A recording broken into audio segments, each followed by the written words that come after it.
Live from our studio in Kuching, Sarawak, this is Tvs Nightline. You're me, Douglas Elliott, and let's begin with a top story. Applications for the Housing Deposit Assistance Scheme or HDAS catering for B40 and M40 groups in Sarawak will begin this month. Chief Minister Datuk Petinggi Tan Sri Abang Johari Tun Openg said this scheme is specifically for young married individuals aged between 26 and 30 years old to purchase a house.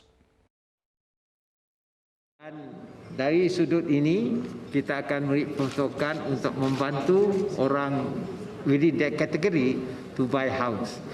Kalau dia umur 27, 28 beli rumah, bermakna payment periodnya panjang. Jadi, nyasik mayau banyak. Starting from January this year, this month. He told a press conference after chairing the Parti Persaka Bumi Putra Bersatu PBB Supreme Council meeting at the Borneo Kuching Convention Centre BCCK on Sunday. Additionally, Abang Johari said through the scheme managed by Mutiara Mortgage and Credit Sdn Bhd, the state government will pay a maximum of 10,000 ringgit housing deposit for the purchase of affordable house, which at the same time lessen the burden of the unfortunate. Applications for this scheme can be made through listed developers for approved projects or schemes by Mutiara. Those who are interested in applying for HDAS are advised to send a complete form to the address of Mutiara Mortgage and Credit Sdn Bhd. And youth aged 18 to 28 years old will be able to contribute more in the nation's building through a new wing established by Parti Persaka Bumi Putra Bersatu PBB. This new extension will further empower PBB's management of society at large as the state will soon face an aging population. Kita akan menghadapi aging population. While we are facing aging population, we also have to look into the needs of the young. The young ini keadaan sudah berubah. It's more, as you know, digital era dan kehendak mereka agak berubah dengan apa dikehendaki oleh masyarakat hari ini. And then PBB is going to be, as you know, is a dynamic party. We also adjust ourselves to the aspiration of the young and Sarawakian at large. Apart from that, Abang Johari wants all PBB members across all wings to be a visionary and to always bear in mind the interests of every ethnic group to maintain stability not only in politics but for Sarawak itself. Kerana kita berteraskan kepada keadaan politik semasa dan juga dasar ekonomi semasa. Dan dari sudut itu kita akan bergerak ke arah dasar yang telah kita tetapkan, iaitu ke arah 2030. Dan sebab itu semua mereka yang telah diberi tanggungjawab untuk mentadbir dan mengurus kita Sarawak ini, mereka hendaklah forward looking and they have to be visionary, they have to adjust to the new vision of Sarawak. Dan what is important is stability across the board. The interest of every ethnic group, every kumpulan must be addressed, and then we will move forward. During the same press conference held after PBB's 13th General Meeting at the Borneo Convention Centre, Kuching, Abang Johari also stated that the government will be addressing concerns of climate change via reforestation. Ini akan menjadi satu bidang yang harus kita tekankan dalam pentadbiran kita 5 tahun akan datang, seperti penambahan hutan, kita tanam semula hutan, dan kita hendaklah mengkaji pengurusan hutan kita yang lebih mampat untuk masa depan kita dan juga untuk kita mempunyai alam sekitar seperti mana dikehendaki oleh dunia.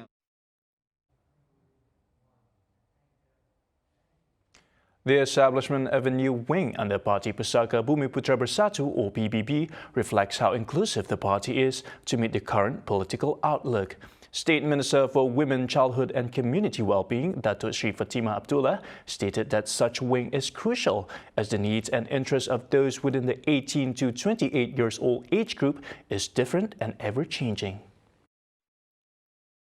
She further stated that the inclusion of youth will lead to a more progressive political dynamic in the party, which can catalyze change and initiate new policies for the betterment of not only PBB but Sarawak as a whole.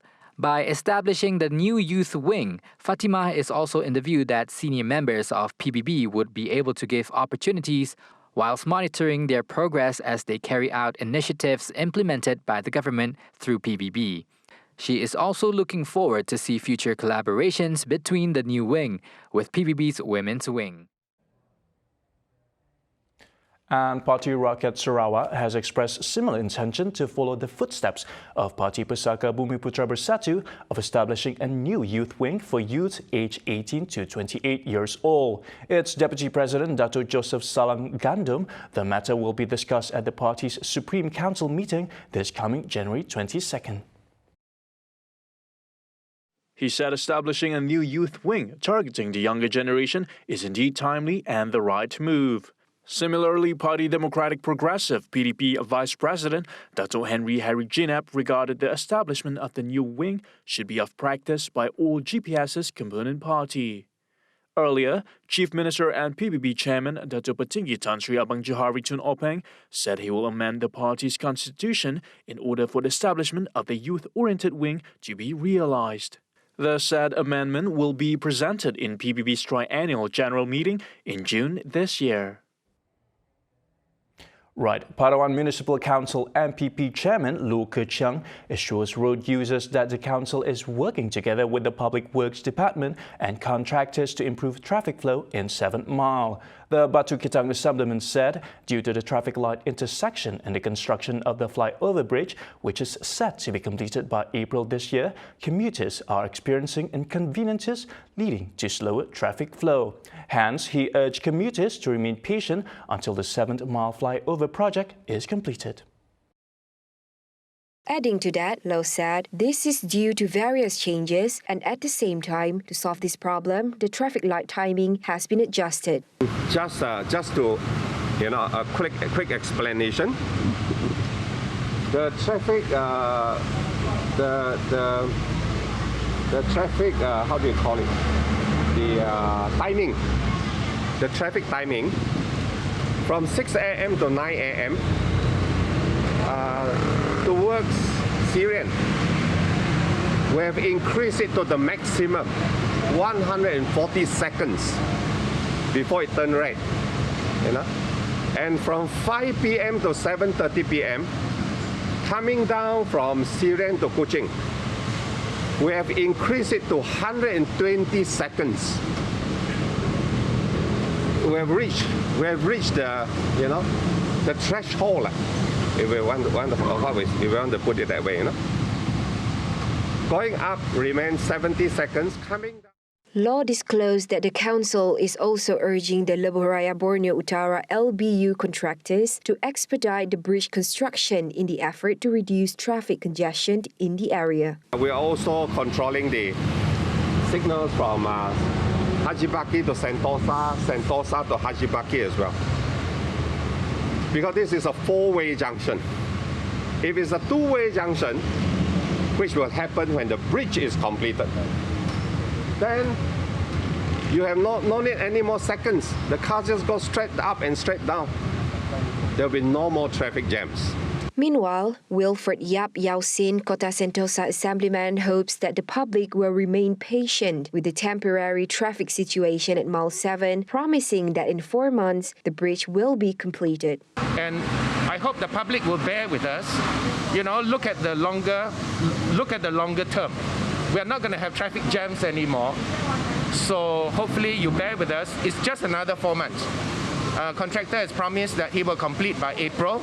Adding to that, he said engineers and contractors are working tirelessly to come up with mitigating steps in the effort to reduce traffic jams in that area. So bear with us. And in the meantime, the engineers and the contractors are coming up with all the mitigating steps to reduce the traffic jam. So it's successful, but not good enough, but bear with us, okay? April, you're going to get a new flyover, smooth traffic. Following the reports of mass deaths of pigs in Durin and Bintangor last week, the Ministry for Modernisation of Agriculture and Regional Development Sarawak today confirmed the detection of African swine fever or ASF in 3 backyard farms in Durin. The cases were identified by the State Veterinary Diagnostic Laboratory using the real-time polymerase chain reaction or RT-PCR test. In a statement, Minister for Modernisation of Agriculture and Regional Development, Datuk Sri Dr. Stephen Rundi Uttam said the Department of Veterinary Services, Tvs Sarawak, said that it has mobilised its personnel to determine the extent of the outbreak and has taken all the necessary actions to contain the disease from spreading to other pig farms. In addition, clinical and serological surveillance are also being conducted and specimens are taken for laboratory diagnosis. Calling it a disease of great economic importance, Rundi urged pig farmers to step up their farm biosecurity measures to prevent ASF from infecting their pigs, as it could lead to serious economic losses to local farmers and also food security. Pig farmers are also advised to avoid feeding leftovers from restaurants or kitchens to the pigs, as the ASF virus in contaminated pork products can survive the cooking process and, being highly resistant, can cause ASF infection in the pigs. African swine fever is a highly virulent and contagious viral disease affecting only pigs. At present, there are no treatments or vaccines available to treat or control ASF. However, the virus is not harmful to humans and it is not a zoonotic disease and won't spread from animals to humans. Members of the public are advised to contact the nearest Department of Veterinary Services office or WhatsApp them should they have further inquiries. In a related matter, Dr. Rundi said that the Department of Veterinary Services, or Tvs Sarawak, is tasked to ensure that pork and pork products imported into the state are from countries free from the African swine fever. He assured that the importation of pork and pork products from ASF-infected countries, including Peninsular Malaysia and Sabah, are already banned. He said that the department will continue to conduct checks at airports, seaports and in the shops to ensure that pork and pork products brought in illegally are not sold to the public. He said his ministry and Tvs Sarawak have had engagements with the pig farmers for them to step up their farm biosecurity, including preventing outsiders from visiting their farms. Currently, there is no treatment or vaccines available to treat or control ASF, and any ASF-infected farms will be sealed, quarantined, and all the pigs will be culled and the carcasses buried on site. Welcome back. Now, after a long while, the school session finally starts today, and many parents and students are glowing with excitement and enthusiasm, mainly because physical school session, unlike online classes, allows students to interact with their friends and teachers and offers a more conducive environment for learning and development of students. Anak saya teruja dengan persiapan baru masuk sekolah pada hari inilah. Dan gembira sekali dia jumpa dengan kawan-kawan dia. Macam-macam yang dicerita untuk kawan, rindu dengan kawan-kawan dia semua. Responnya okey. Semangatlah nak turun sekolah gitu sebab dah lama gila dah sit sekolah. Mujurlah dipermudahkan urusannya pagi itu masuk terus ngantarnya taksi dah titisan hujan. Harap anak-anak okeylah belajar dengan bagus, dilindungi Allah. Meanwhile, Hafiz Suzairi and Nurul Rafida Yunus have made early preparations to ensure their children are ready for school. Dari segi persiapan, anak-anak okey, tak ada masalah. Bekalan baju bersama buku memang cukup lah. Lepas tu reaksi anak-anak bila tahu sekolah dibuka pada hari ini, diorang menerima baik sebab lama sangat si sekolah kan. Okey, persiapan baju memang ada setting, memang singkat. tapi lagi dapat pakai lah. Rasa pun macam ni juga lagi dapat pakai. So sektor pembaziran dan dapat dipakai lagi lah. Face mask pun memang disedia banyak. Sektor masalah bagi kami. Semua berjalan lancar.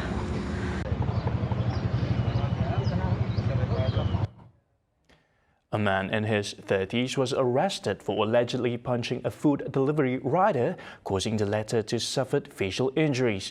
Acting Cebu Police Chief Superintendent Dr. Kalin Babat said the 9:30 a.m. incident happened when the victim picked up some orders from a coffee shop in Ramin Way on Friday morning. The food delivery rider said he sounded his horn to get the car's owner's attention, who was obstructing his exit. A man believed to be the car owner then came out of the vehicles and punched him in the face. Collins said initial investigation found that the assault ensued out of anger alleged the victim for hitting his car. The victim immediately lodged a police report and is now receiving treatment at Cebu Hospital. Shortly after, around 2:45 p.m., a team of police arrested the 34-year-old suspect. Background checks found that the suspect had 3 past criminal records and was also tested for methamphetamine. The suspect will be remanded to facilitate investigations under Section 323 and Section 506 of the Penal Code. Over 3,000 flood victims have received replacements of their personal documents through the National Registration Department NRD's Post-Flood Assistance Program. The program has been implemented since December 4th last year, and no surcharges were incurred to the flood victims to replace lost documents such as MyCard, birth certificates, death certificates, or any documents issued by the NRD. This initiative was welcomed warmly by the people, as not only will it ease their financial burden, but also smoothens the process of receiving assistance. Okey, Alhamdulillah, saya datang sini tadi buat IC saya rosak lah. Kemudian buat salinan surat beranak dan juga CD kematian. Rosak kenapa? Rosak akibat banjir. Kita banjir di Taman Sri Nanding. Banjir dia lebih kurang 7 kaki, jadi kerja kita pun tak sangka lah. Barang dah rosak, IC dah rosak, CD beranak semua hanyut lah. IC dengan surat beranak. So macam mana? Hilang ke? Hilang sebab rumah betul-betul tenggelam sampai tingkat 2. So dah cari tak ada? Sebab dia hanyut macam tu. Sebab semua CJ dalam satu file resume semua, lepas tu semua hilang dah. Saya datang ke sini, ke Dewan ni untuk membuat surat beranak anak yang telah bercampur dengan lumpur ketika banjir. Selain itu apa lagi yang buat? Lagi surat itu kad pengenalan. Barang-barang yang banyak dengan bercampur, ada yang hilang barang-barang semua. Okey, dengan kemudahan yang kerajaan sediakan di sini, so pakcik nampak macam mana? Saya rasa berbanggalah dengan kemudahan yang diberikan oleh kerajaan sekarang.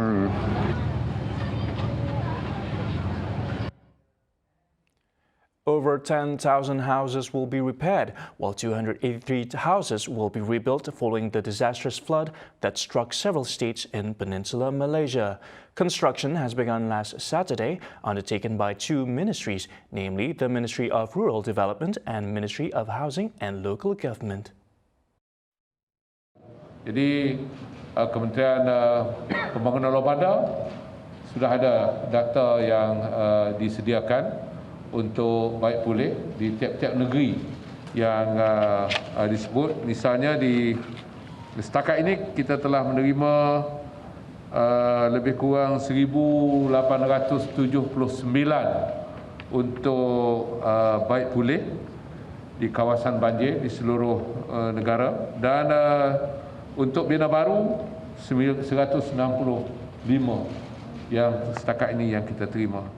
Meanwhile, according to the Minister of Housing and Local Government, Datuk Seri Rizal Merican Naina Merican, each repair work would cost within the range of 5,000 ringgit to 15,000 ringgit, whilst each reconstruction of house would have a budget of 56,000 ringgit.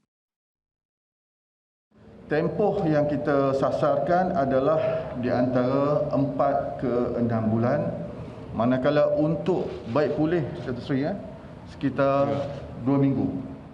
Additionally, Rizal's ministry has identified over 8,000 damaged residences which will be repaired, while another 118 residences will need reconstruction. He also disclosed that a form of rental voucher will be handed out to flood victims who will need to rent a place while waiting for their houses to be repaired or reconstructed.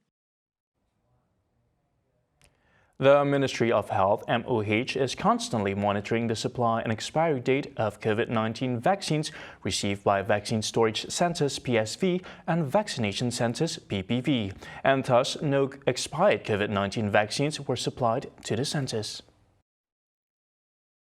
MOH Senior Director of Pharmaceutical Services Nurhaliza A. Alim said the monitoring was done by using the vaccine management system. In addition to the existing inventory system available at the facilities involved with the implementation of the National COVID-19 Immunization Program, PICK.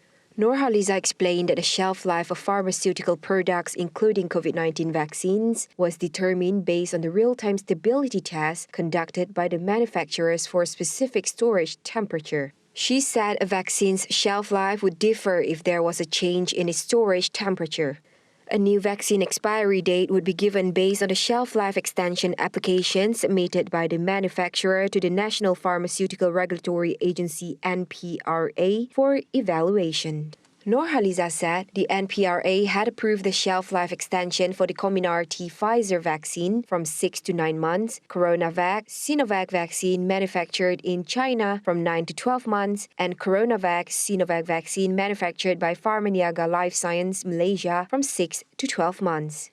She added that NPRA also approved the shelf life extension for the Convidicia vaccine from 6 to 12 months on December 17 last year. Nurhaliza said this in response to viral social media posts claiming that the COVID-19 vaccine given had passed its expiry date.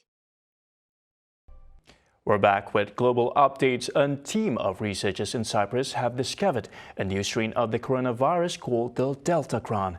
The newly found strain is said to be a combination of both the Delta and Omicron variants.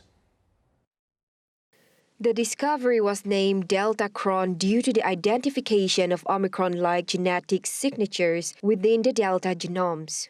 Citing a report from Bloomberg News, Lendios Kostrikis, a professor of biological sciences at the University of Cyprus, said the team has identified 25 cases involving Delta Cron so far. It added that the relative frequency of the combined infection is higher among hospitalized patients due to COVID-19 than non-hospitalized patients. However, the research team added that it was still too early to tell if there are more cases involving the strain or its impact. Nonetheless, the team believed that the highly transmissible Omicron will likely overtake it. Other scientists, however, are doubtful and speculated that the team's findings could be a result of a laboratory contamination, which the team denied. An Australian Prime Minister, Scott Morrison, said on Monday that clear advice was given to Tennis Australia over the handling of visas for Australian Open participants as tennis star Novak Djokovic awaits a hearing regarding his visa status. Djokovic was detained attempting to enter Australia by the border force when his medical exemption for entry into the country was called into question.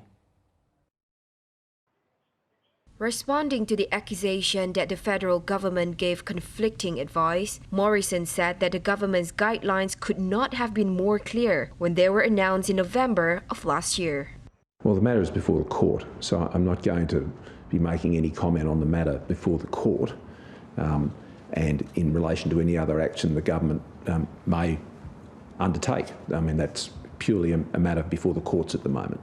But in relation to the government, our government, the federal government's advice to Tennis Australia, that was set out very clearly in November. As I read the extract from this very podium, it could not have been more clear.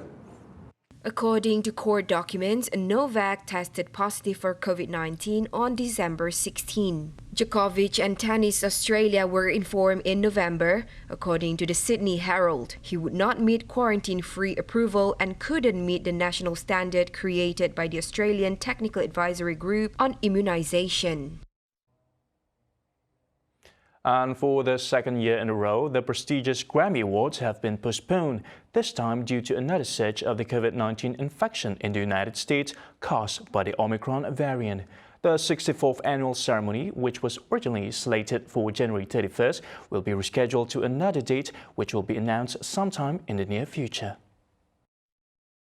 According to a joint statement by the Recording Academy and CBS, the health and safety of those who are involved in the production of the award ceremony, as well as musicians and audiences, remains their top priority. Last year's ceremony was postponed 6 weeks from its original date, and its rating fell by 53%. The nomination for the Grammys this year was also met with some controversy when the Recording Academy made a last-minute change to the nominations procedure. Just 24 hours before the nominations were announced, they expanded the ballot in the top 4 categories, namely Album, Record and Song of the Year, and Best New Artist to 10 spots from 8. Benefiting artists such as Kanye West, Taylor Swift, Lil Nas X, and more. So far, the performers' lineup has yet to be announced. And that's all the time we have for TVS Nightline. As usual, follow us on our website, tvstv.my, or follow us on our social media. Once again, I'm Douglas Elliott. Thank you and good night.